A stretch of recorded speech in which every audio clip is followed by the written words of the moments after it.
ఇది విను. बिहार है बिहार। दरिंदों ने 4 वर्ष के बच्ची को भी नहीं छोड़ा, समझ रहे कुत्ते हैवान। 4 ఏళ్ళ అమ్మాయినండి రేప్ చేశారు బీహార్లోని. ఈ వారంలో 4 రేపులు జరిగాయి. 14 ఏళ్ళ అమ్మాయిని, 15 ఏళ్ళ అమ్మాయిని, 4 ఏళ్ళ అమ్మాయిని.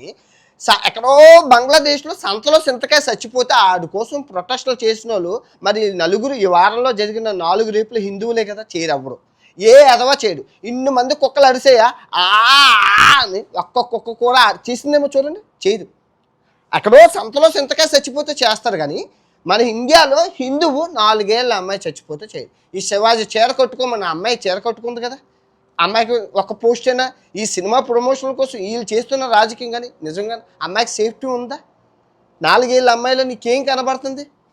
ఈ గరికపాటి గారు ఇలాంటి పెద్దవాళ్ళు వచ్చి రేపులు జరిగినప్పుడు చేస్తే కొంచెం అవేర్నెస్ వస్తుందయ్యా.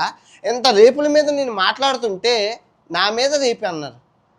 చెల్లికి నాకు అక్రమ సంబంధం అంటగట్టి ప్రచారం చేశారు. ఎవరైతే ఏదైతే పోరాడతామో ఆ నెలగైనా నాశనం చేయాలి, ఆ బతుకులు నాశనం చేయాలి. దేశం ఎలాగైతే ఇంక ముందుకెళ్ళ దమ్ముంటే ఈ మలేషియాలోని రేపు చేయమను, తల తీసేస్తుంది మలేషియాలో. అది ఇండియాలో రావాలి. ఉరిశిక్ష అట్లీస్ట్ తల తీయద్దు, ఉరిశిక్ష వేస్తే.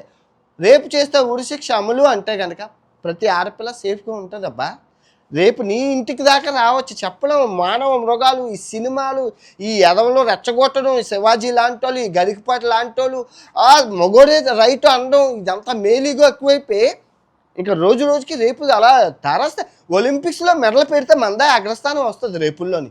ఇంత దరిద్ర 4 ఏళ్ళ అమ్మాయి ఏం చేసుకుంటారా రాష్ట్రాన? ఎవడో రెస్పాండ్ అవ్వడు దీని మీద, ఎవడో చూసుకో, ఒక్క వీడియో ఉండదు. బీహార్లో జరిగింది 4 ఏళ్ళ అమ్మాయిని. పాపం పేదోడు ఏడుస్తున్నాడు న్యాయం కావాలని. ఒక్క జరుగుతుంది దానికి న్యాయం.